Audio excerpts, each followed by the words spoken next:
Una de mis canciones favoritas es una pieza muy conmovedora del compositor polaco Zbigniew Preissner.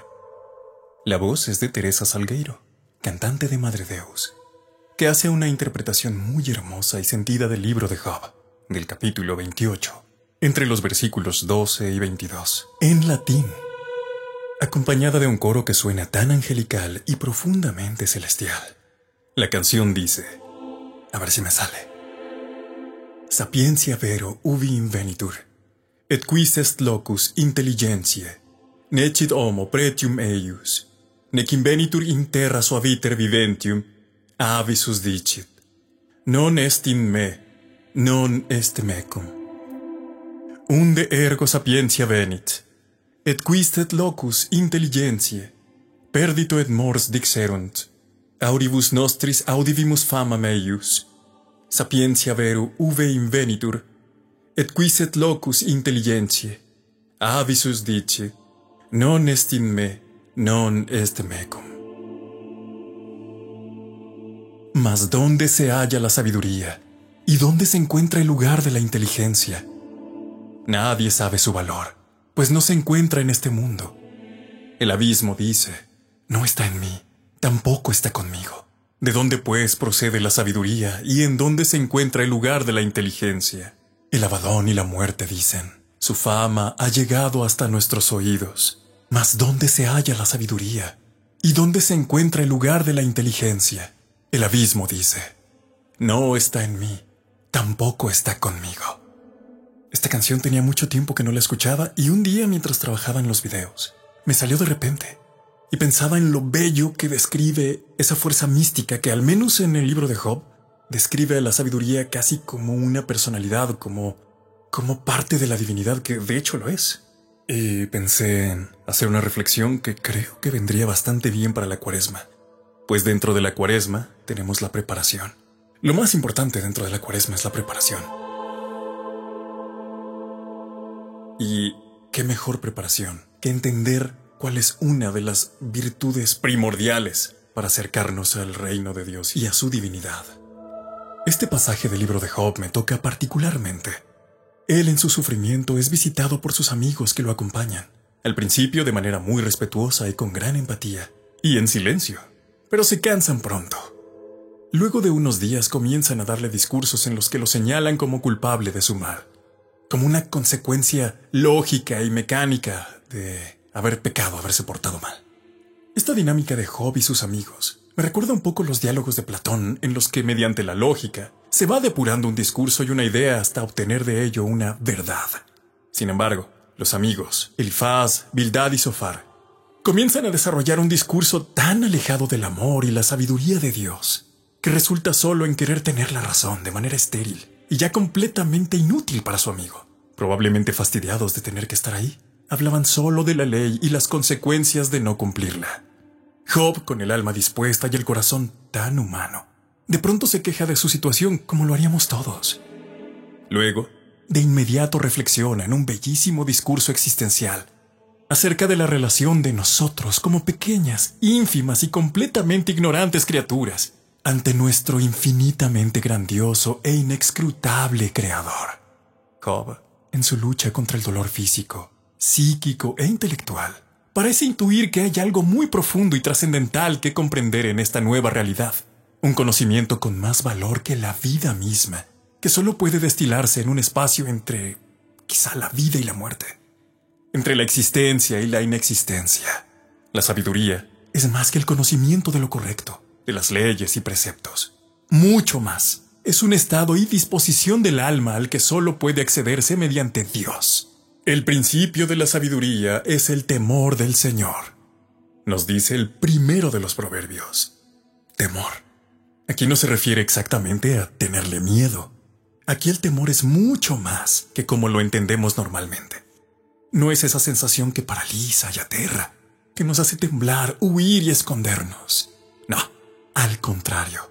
Es una actitud virtuosa que se compone de un respeto reverencial, de amor, de humilde reconocimiento de nuestra pequeñez ante lo infinitamente superior, y un amor que no quiere defraudar a nuestro Señor. Miedo a fallarle. Temer a Dios es odiar el mal. Temer a Dios es el principio de la sabiduría. Temer a Dios es caminar con humildad ante el misterio. Es reconocer que no somos el centro del universo. Es amar la justicia, incluso cuando duele. Es tener el corazón inclinado a escuchar. Es andar con manos limpias, aunque nadie mire. Es hablar con verdad cuando sería más fácil callar. Es cuidar la vida como si fuera prestada. Es maravillarse ante la belleza sin intentar poseerla.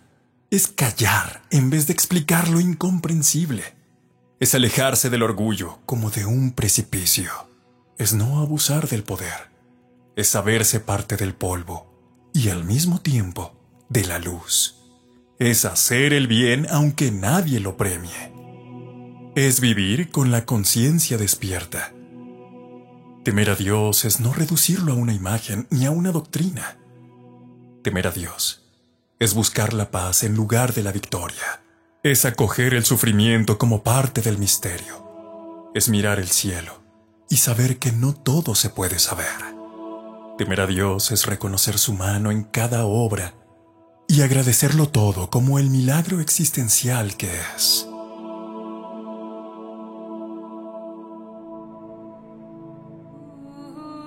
La sabiduría en Job no es algo que el ser humano pueda adquirir plenamente por medio de la observación, el esfuerzo o la lógica.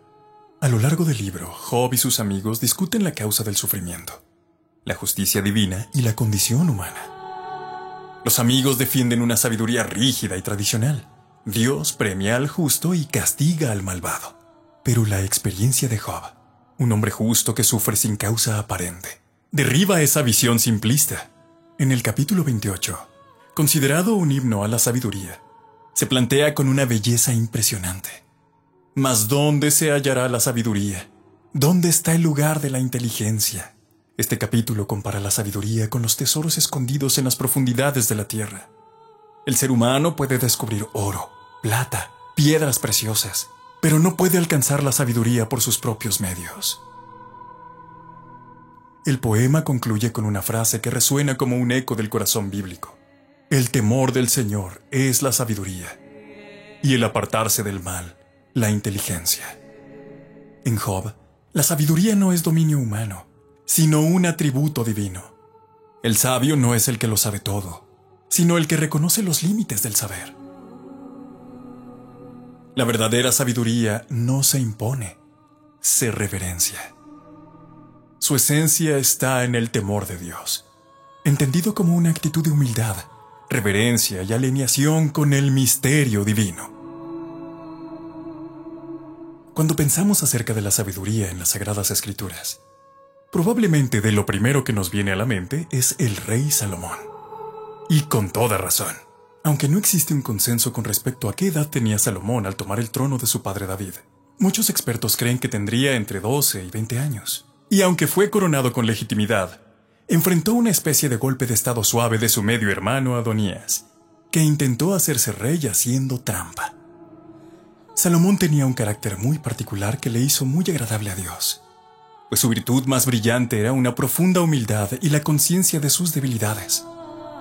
Además de que reconocía el poder de su estatus real como una responsabilidad ante su pueblo y, más importante, un encargo de Dios. Salomón no era un guerrero ni un político como sus hermanos mayores. Salomón era manso y obediente, humilde de corazón. Cuando Dios se le presentó en sueños y le dijo que le concedería lo que le pidiera, Salomón no pidió riquezas, no pidió la victoria sobre sus enemigos ni larga vida. Salomón, con dulzura y humildad, le pide al Señor: da a tu siervo un corazón entendido para juzgar a tu pueblo y para discernir entre el bien y el mal. Se entiende a sí mismo como un instrumento de Dios ante el pueblo elegido de Dios y quiere cumplir con su deber con sabiduría. El joven rey que pidió sabiduría, el peso del trono. Salomón subió al trono en un momento tenso, heredando un reino unificado pero lleno de heridas políticas y familiares. A un joven sin el prestigio guerrero de su padre David, ni la experiencia de sus hermanos mayores. Sabía que el gobierno le quedaba grande. Su mirada no era la del ambicioso ni la del conquistador, sino la de un joven que entiende que está siendo llamado a un trabajo sagrado. Yo soy joven y no sé cómo entrar ni salir. Esta confesión no es una excusa, sino una puerta abierta a la gracia. Salomón no niega su debilidad, la reconoce, y en esa apertura nace uno de los momentos más conmovedores de las Escrituras, su oración, el corazón que pide sabiduría. En Gabaón, durante un sueño, Dios le ofrece lo que a cualquiera le tentaría, pedir lo que quiera. Pero Salomón, desde una humildad luminosa, no pide oro, ni venganza, ni poder. Pide un corazón que escucha. Un corazón que escucha. En el hebreo original, Lev Shomea no pide una inteligencia fría, sino un corazón capaz de discernir con empatía, de ver con claridad entre el bien y el mal. Esta petición muestra a un joven conectado al dolor del pueblo, a su misión y a la fragilidad humana. Dios le responde con ternura: porque no pediste riqueza ni larga vida, te concederé no solo sabiduría, sino también todo lo demás. La justicia del rey sabio. La primera gran prueba de su sabiduría llega poco después. El famoso caso de las dos mujeres que alegaban ser madre del mismo bebé, sin pruebas ni testigos. Salomón ordena dividir al niño en dos con una espada. La madre verdadera clama por la vida del niño, renunciando a él. Este acto revela que la sabiduría no es solo saber, sino tocar el corazón humano. Salomón intuyó que la verdadera madre era aquella que preferiría perder a su hijo antes que verlo morir. El pueblo, al ver este juicio, quedó maravillado, no por la frialdad del razonamiento, sino por la profundidad del discernimiento moral. Sabiduría que cruza fronteras. La fama de Salomón creció más allá de Israel, hasta que llegó desde tierras lejanas una reina poderosa, la reina de Saba, quien viajó con regalos, preguntas difíciles y mucha curiosidad. Cuando la reina de Saba vio toda la sabiduría de Salomón, no quedó más espíritu en ella. Primer libro de los Reyes, capítulo 10, versículo 5. Ella lo probó con enigmas y Salomón respondió a todo. Pero más que sus respuestas, la impresionó la armonía de su casa, la belleza de su corte, el orden de su mesa, la paz que irradiaba su reino. Bienaventurados tus siervos que están siempre delante de ti y oyen tu sabiduría. Aquí vemos que la sabiduría bíblica no es teoría abstracta, es arte de vivir, justicia encarnada, belleza en el servicio, armonía en lo cotidiano. El modelo eterno. Salomón no fue perfecto. Más adelante su corazón se desvió y su final no fue tan luminoso como su inicio. Pero su actitud inicial, la de un joven que no confía en su poder, sino que se abre a Dios para ser instrumento de justicia y cuidado, es lo que lo convirtió en leyenda. Su legado es doble. Como constructor del templo, donde la presencia de Dios habitaría, y como prototipo del sabio, aquel que gobierna su reino no con espada, sino con discernimiento. Salomón representa el ideal de liderazgo humilde y sabio, un joven que frente al abismo de la responsabilidad, no se refugia en la arrogancia ni en el miedo, sino que se entrega a Dios para convertirse en servidor de la justicia. Su actitud ante la vida, el pedir sabiduría como primer acto de gobierno, lo convirtió en una figura universal venerada por creyentes, filósofos, artistas y culturas enteras.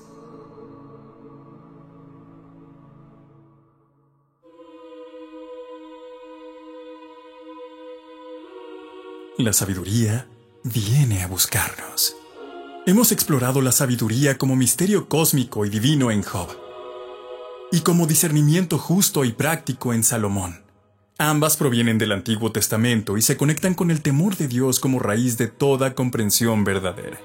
Y ahora, al movernos al Nuevo Testamento, encontramos algo extraordinario. La sabiduría ya no es solo una fuerza ni actitud, sino una persona. Cristo es poder de Dios y sabiduría de Dios. Primera carta a los Corintios, capítulo 1, versículo 24.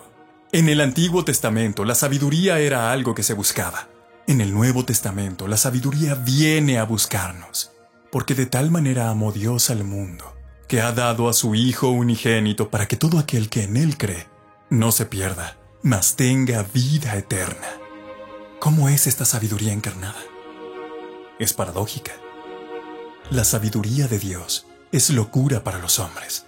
El mundo espera un Mesías glorioso, fuerte, político. Dios envía a un carpintero que muere en una cruz. La sabiduría divina se revela en la debilidad, en la entrega, en el amor que se da. Es revelada a los sencillos. Te alabo, Padre, porque ocultaste estas cosas a sabios y entendidos y las revelaste a los pequeños. Jesús no alaba la erudición fría, sino la apertura del corazón humilde. La sabiduría verdadera no es solo comprender, sino acoger. Es actitud interior. Santiago escribe una descripción muy concreta. La sabiduría que desciende de lo alto es ante todo pura, pacífica, indulgente, dócil, llena de misericordia y de buenos frutos, imparcial y sincera. Aquí la sabiduría se convierte en fruto espiritual, un modo de ser, no solo de pensar.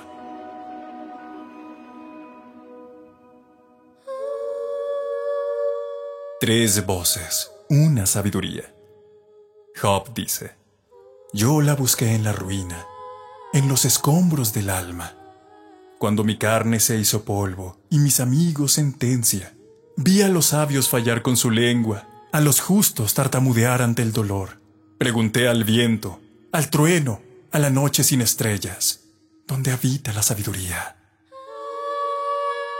Y el silencio me respondió: en el temor, en el temblor, en saber que no sabes, en callar ante el misterio.